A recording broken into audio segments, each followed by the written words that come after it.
Esta tarde termina la primera visita de Estado de los reyes Felipe VI y Leticia a Marruecos. Ha sido breve, algo más de 24 horas, pero intensa, aún continúa.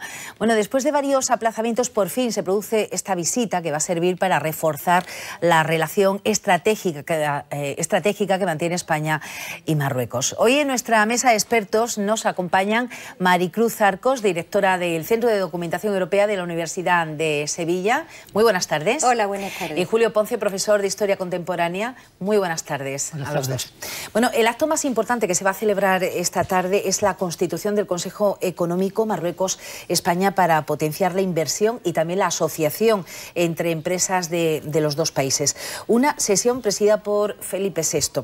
Bueno, podríamos decir que Marruecos es un importante socio en el que no hay más remedio que entenderse con él, ¿no?, entre nuestro país y Marruecos.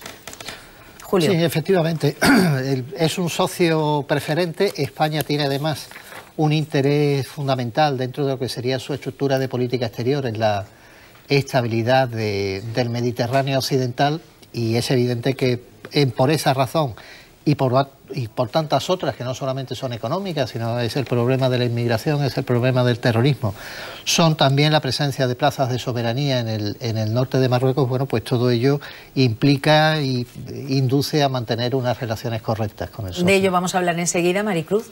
Sí, efectivamente, y además no solamente es una relación estratégicamente importante para España, estamos a 14 kilómetros en el sitio más alejado, es decir, que en el caso de Ceuta y Melilla estamos a cero, la valla está allí, pero es importante para toda la Unión Europea, puesto que la dimensión, como bien decía Julio, en el tema migratorio, también en el tema comercial, con los productos que entran de Marruecos a la Unión Europea, entran a todo el mercado, ¿no? Entonces, por eso también es importante para toda la Unión Europea. De hecho, pues desde hace años está considerado la relación Unión Europea-Marruecos como un estatuto avanzado que va un poco más allá que el resto de los vecinos. Hoy, se han firmado durante estas últimas horas, desde que llegaron los reyes ayer a Marruecos, una veintena de acuerdos en distintas materias, en seguridad, energía o cultura.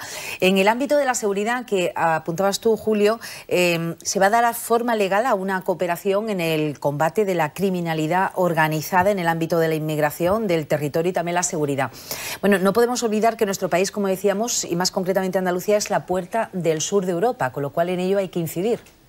Efectivamente, ¿no? Y además hay la cuestión, claro, que no todos los que vienen a la Unión Europea, no todos los inmigrantes que vienen a la Unión Europea a través de Marruecos son de Marruecos. Marruecos también es un punto de paso, viene muchísima población subsahariana a través de Marruecos, pero lo que hay que evitar de todas, es la organización de mafias para el trato de personas, y es precisamente en el norte de Marruecos donde más nos podemos encontrar el establecimiento de estas mafias, no organizadas por Marruecos, por supuesto, pero si de alguna manera Marruecos no colabora con la Unión Europea, en este caso con España en particular, para evitar que existan estas organizaciones mafiosas, hay que decirlo así de claro, pues tendremos muy difícil el evitar tantas muertes, ¿no? La Unión Europea ha concedido ayudas a Marruecos de 140 millones de euros para luchar contra la inmigración irregular, pero esta sigue aumentando. ¿Creéis que con esa reactivación de las relaciones entre España y Marruecos y también la Unión Europea podría disminuir ese flujo? Yo creo que es una medida importante, pero hay que complementarla con otro tipo de medidas, tanto por parte de la Unión Europea como por parte de España. El objetivo, evidentemente, no es combatir la inmigración, sino es combatir la inmigración ilegal, pero es preciso también adoptar una serie de medidas para fomentar la riqueza en África, que es un continente además extraordinariamente rico, y que no sea un foco de expulsión de población. En ese sentido, creo que este acuerdo bilateral es bueno, es importante y es interesante para ambas partes y también para la Unión Europea, pero sería conveniente también complementarlo con otro tipo de medidas. Bien, el Reino Alauita evita comprometerse a aplicar el acuerdo de readmisión de inmigrantes firmado con España en 1992. Hasta ahora la colaboración de Rabat para impedir la salida irregular del país de inmigrantes ha sido bastante escasa, ¿no? Sí, o algo menos que escasa incluso, ¿no? Podríamos calificarla.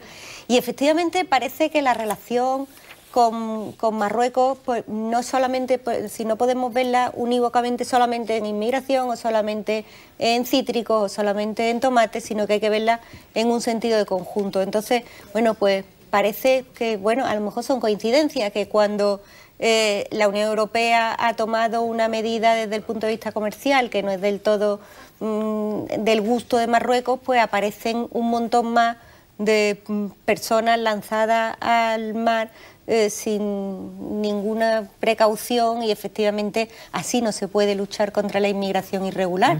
No obstante, a la Unión Europea, ya lo he comentado varias veces, nos hacen falta inmigrantes, con lo cual hay que organizarlo para que puedan venir, pero que no vengan en esas condiciones. Alemania, Hungría, Polonia, la República Checa y Eslovaquia han anunciado un plan para Marruecos con el fin de combatir las raíces de la migración del norte de África hacia Europa. ¿Sabéis en qué puede consistir ese plan? ¿Al margen de la Unión Europea? Bueno, del propuesto por la Unión Europea.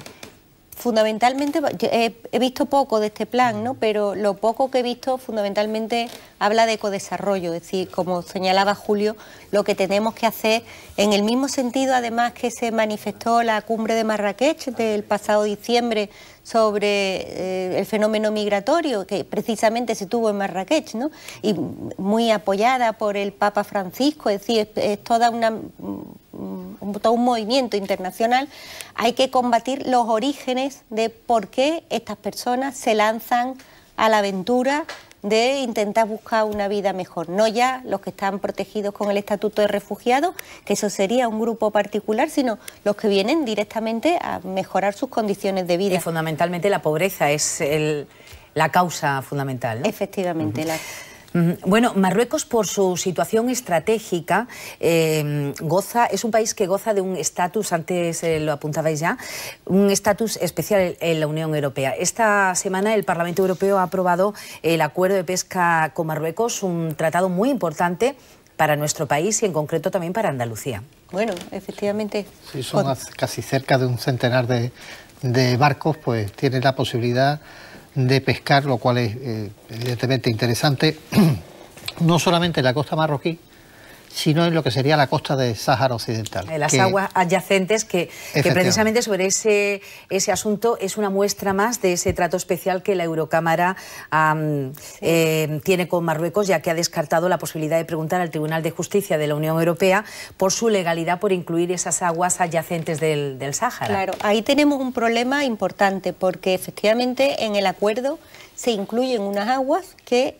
en derecho internacional, bueno, la explotación de unas aguas que en derecho internacional no corresponden al Reino de Marruecos. Entonces, habría que determinar, a lo más que se ha llegado a una enmienda que ha puesto el Parlamento para determinar el origen de las mercancías cogidas en esas aguas, que efectivamente sea un origen y que no tuvieran más más derechos de aduana para entrar dentro de la Unión Europea que si vinieran de Marruecos. El problema es el reconocimiento de esa entidad, que la República Árabe Saharaui y el Frente Polisario, que ya en más de una ocasión se ha visto ante el Tribunal de Justicia la necesidad de reconocer que esas aguas no corresponden a Marruecos, sino a la República Árabe Saharaui, pero como la Unión Europea no la tiene, o los Estados no la tienen reconocida, quedamos en esa situación incómoda. Ahora, a Barbate le han puesto, en fin... Están contentos. De todas maneras, tardará un poquitín más en entrar en vigor el acuerdo, es decir, lo quiero decir porque no me vayan a estar escuchando en Barbate y se lancen a la mar esta misma noche, ¿no?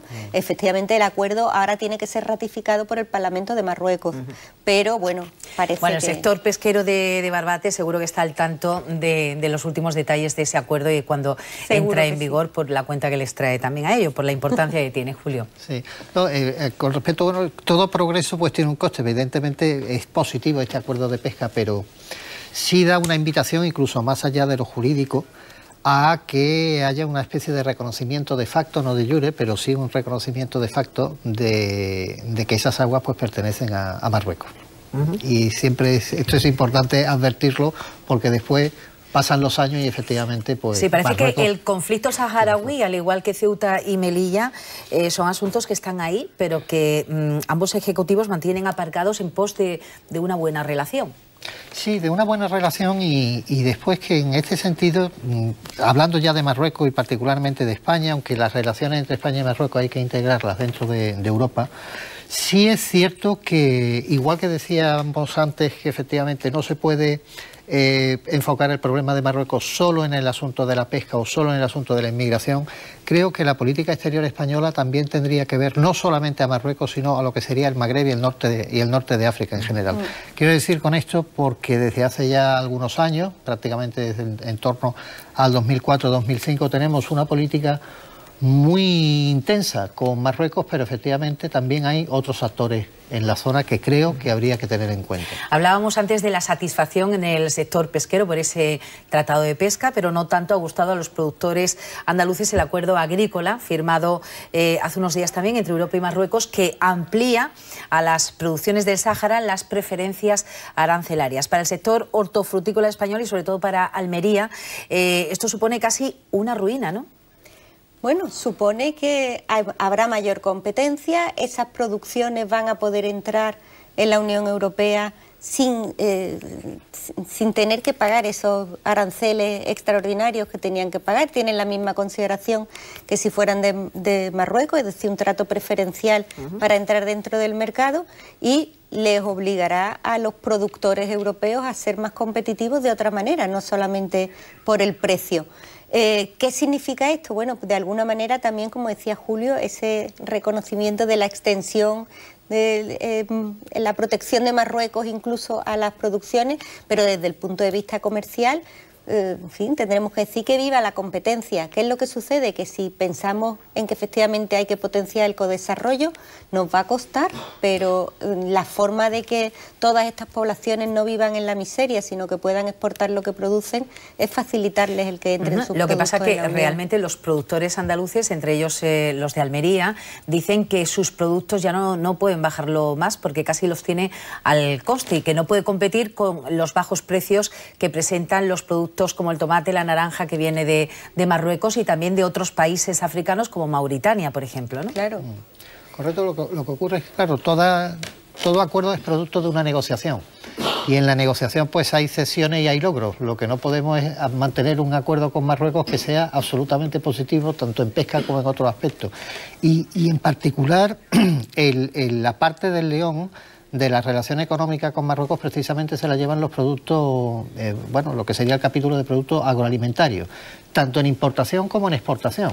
Y todavía hoy día, todavía a la fecha, digamos, la tasa de cobertura, es decir, las exportaciones españolas son superiores a las importaciones que recibimos de Marruecos, de manera que todos los sectores no se van a ver en ningún tipo de negociación, que yo sepa, igualmente beneficiados. Claro. Otro quebradero de cabeza es Ceuta y Melilla, lo hemos dicho antes. De esta última, el gobierno marroquí cerró el pasado agosto la aduana comercial sin contar con el Ejecutivo español. Bueno, ¿qué supone este cierre? Bueno, eso la verdad es que es una situación que por una parte hace más incómodo el tráfico comercial a través de Melilla, pero por otra parte tiene una explicación completamente económica o completamente cuantificable. Todo lo que no sale a través de, o que no entra a través de Melilla, va a entrar a través del puerto de Nador, que es lo que quiere ahora mismo potenciar el gobierno de Marruecos.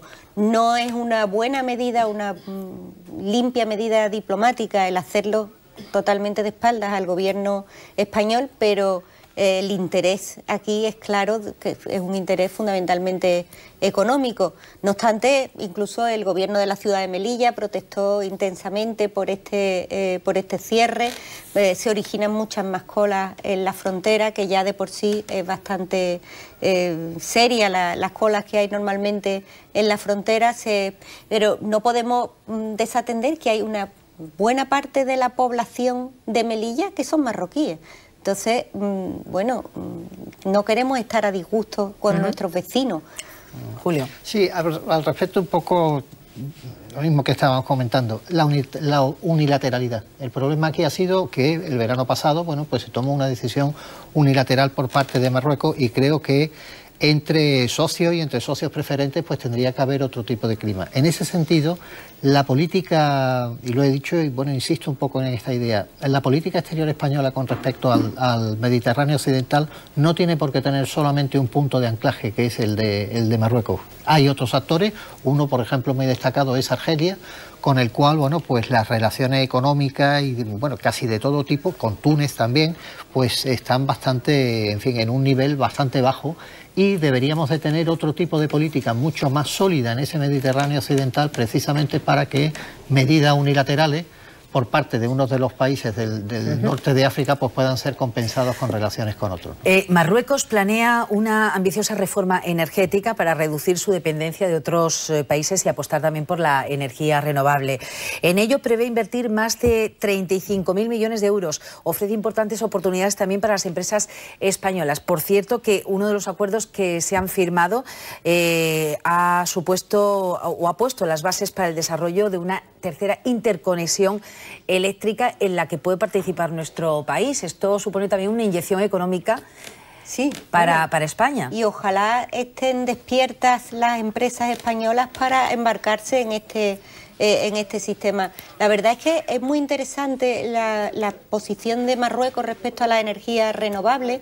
Ha habido un proyecto que lleva como unos 10 años dando vueltas, que es el denominado Desertec, que es unas inmensas plantas solares en toda la esquina occidental de Marruecos, plantas solares y plantas eólicas, pero al final la gran parte de la inversión eran empresas alemanas las que hacían esa inversión. Se producía allí la energía, esa energía se pasaba a la Unión Europea y de alguna manera, bueno, pues la Unión Europea volvía a ser deudora, ¿no?, de una energía exterior. Pero es que dentro de la Unión Europea no tenemos otra posibilidad de producir energía, con lo cual, si a través de un buen acuerdo lo podemos producir en relación con Marruecos, pues yo pienso que sería muy interesante. Ahora, Marruecos es un país políticamente muy difícil también, ¿no? Con lo cual... Bueno, estamos ya en los últimos minutitos. En otro terreno personal, ya para terminar, había cierta curiosidad por saber quién iba a estar al lado de Mohamed VI para recibir a los reyes de España. Bueno, pues bien, han estado los hermanos y los dos hijos del monarca, el heredero entre ellos. Bueno, ni rastro de la princesa Salma, que no aparece en público desde 2017. Efectivamente.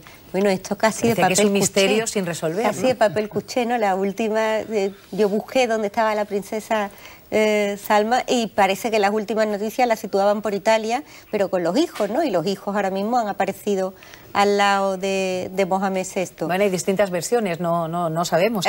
De momento no se ha confirmado nunca si se divorciaron o no se divorciaron los dos. Algunas fuentes dicen que está confinada en sus aposentos del Palacio Real de Rabat, algo que de ser cierto sería bastante triste, un triste final para una mujer que en su día dijo que iba a revolucionar la monarquía marroquí. Efectivamente, ¿no? Yo creo que desde el punto de vista de esa intención de la Unión Europea de mantener sus principios y valores, también sus relaciones con terceros estados, por traer otra vez el tema, aunque sea de tema social, ¿no?, a la cuestión europea, bueno, pues no podría permitir el que la primera dama, ¿no?, después de esas manifestaciones quedase relegada a sus aposentos. Sí, una cuestión personal, pero ya que trasciende también a lo social y a lo público, teniendo en cuenta que estamos hablando de la monarquía de Marruecos, que sirve un poco de ejemplo para el resto de la población.